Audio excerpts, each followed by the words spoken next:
Yep, what's good, everybody? It's NASA, bringing you my first Team Fortress 2 gameplay commentary. And you might hear Check the Gate, aka Spawn Trap Podcast, aka Claudio, in the background. So I had to lower the volume as much as possible. What happened was we were both gaming, and when you record with DX Story, now I don't know if there's a way to resolve this issue, but when you play with DX Story and record, if you're like in a Skype call or whatever, it'll record all that. And there's like, I don't know any way to make it just record the game and not record like Skype. So if you know a way to rectify that problem, please let me know in the comments. But basically, I just have it lowered down just so when he talks, it doesn't overlap me talking and then you can't hear the commentary. So anyway, that's why the audio's low, just so you know, giving you a heads up. So Team Fortress 2, I'm using the engineer this game, and this was a game when I first played it, I was like, this game is kind of whack. Or not that it's whack, I was like, this isn't really for me. You know, it looks real cartoony. Oh shit, I can't take it serious. You know, whatever, it's all good. It might be a cool game, but it's not for me. So, and that was when I was real whack on a PC when I played this game. That's probably the first problem or first mistake I made, was trying to play this game when I wasn't good with keyboard and mouse yet. So now going back to it, now that I'm a little better, it's a lot easier for me to actually compete now. Or let me not say a lot easier, but I'm able to compete now. So basically in this game, it's 9 classes. This is one of them, the engineer. What is this? And I got some videos of me using the pyro, which you see right there, the blue guy. He's the pyro with the flamethrower.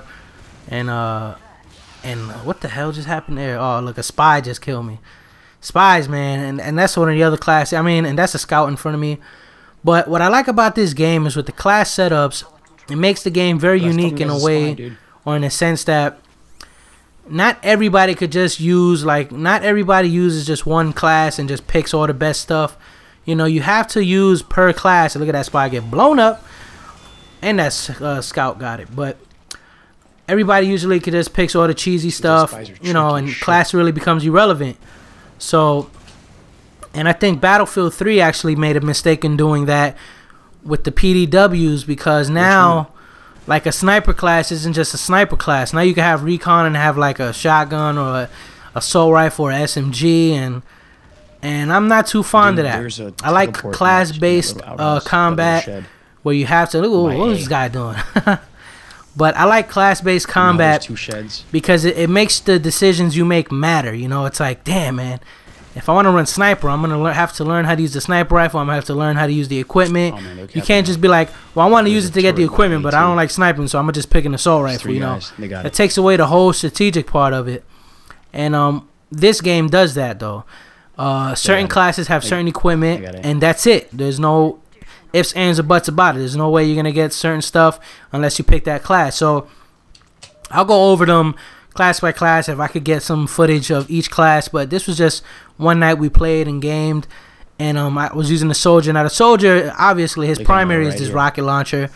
It's not like your typical rocket launcher where you think just should have gotten in the feet, he's dead. You know, it doesn't work like that. You see the health go away as the minus sign with a number next to it in red, how much damage you're doing to the guy. And different characters have different health. Usually it's above 100, some have 200, some even have 300, I believe. Like right now I have 300 health because I'm getting charged up by a medic, which is a whole nother thing about this game, medics, and it's just another class. But so he has the rockets. Now the rockets take about sometimes like 2 hits, 3 hits, depending on where you hit them, how close you hit them, direct impact shots. Sometimes you get critical shots. Look at, where's the shotgun at? Where's the shotgun? Let me shot at this dude. In secondary right there, you seen it was a shotgun. And the tertiary, I believe, that's how you say it, I have a frying pan. and yeah, I got some funny weapons like that. Some characters have a fish, like the scout has a fish. Some people have boxing gloves. Some people have a scalpel and a razor, a little switchblade, a flip knife. Oh, the medic has the big saw for like sawing craniums and all that. So it's kind of like a not so serious game, but serious as far as like strategy and gameplay goes. It's very serious and very competitive, and that's what I like about it. It's not just, you know, and there's no team deathmatch in this game. And I actually like that about this game. So we're playing right here is called Attack and Defend, which is basically like it's kind of like no, I'm sorry, that's a different game mode. Or is this one like this? Attack. No. There's one. No, not Attack and Defend. One's called like Capture Points or something like that. But this is not that. That's kind of like ground control in Call of Duty. But in this mode, it's like a domination with 3 points, and you gotta capture an A, B first in any order. You can capture B first or A first, and then you gotta try to take C. But you can't take C right off the bat. You could only go for A or B first, and that's it. And then you can't go for C unless you cap those 2. And each time you cap a flag, you get 3 minutes bonus, I believe, added to your to the time limit. And that's how it works out. So the soldier is a very, I would say, nice class to use. And finally, I get murked. 7 kills in that life. Soldier is a class I would say to use if you're trying to get in, and you also find items right there. Like I found an item when I died. That's a I mean, there's a lot of depth to this game, and there's items, and you could get items. You can mold items together and make your own weapons. I mean, holy shit, it's crazy. But I haven't got into it that much, so when I learn a little more, I'll go into that more in detail. But basically, when you get items, you could like trade in 2 items to make metal, or 2 items to make metal, I believe. And then you could trade in 3 items to make like a special metal, and then 4 items to get like a really, really special metal.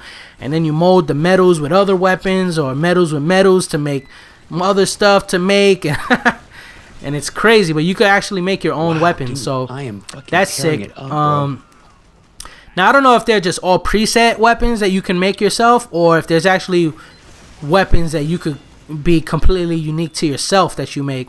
That I don't know yet, but I know you can customize, basically create weapons using the items you have. Ooh. And even if it's preset weapons, not everybody has it, you know. And look at that. See that one hit right there did 237 damage to that dude right there. But this game is a shit. That's one cool part of it. It's I think 12 on 12, I believe.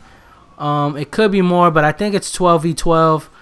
And yeah, like I said, man, the classes play out so good. Like you wouldn't think that people play as a team, because not many people talk, you know, just once in a blue. But dude, yo, these guys like, yo, they be working together like crazy, man. And I would never expect that. Usually, I'm always thinking like, you know, people just, everybody will pick like one class. But usually when you play, there's a nice blend. Usually some people using scouts, some people using support, people using gunners, medics, engineers, and it's like, yo, it's all over the place. It's not just, you know, people just all picking the same class, make it all boring. You know what I mean? Here, I just said, let me just shotgun this guy. Man, I got 7 seconds. Get down, son. But this game's a lot of fun. There's no aim down the sight. Everything is off the hip. You can add crosshairs in the menus. They got some different crosshairs you could pick if you don't like the typical T crosshair. There's other alternatives, but anyway, there's a lot in this game, man. It's like too much to even like talk about in one video. It has to be like on a point by point basis. And look at me work that dude again. But even though I shot him in the back, but hey, it is what it is. So me and Claudio finished first and second, 26 and 25 points. 1-2 finish. Hope you enjoyed the video. Peace. I'm out. New York, stand up.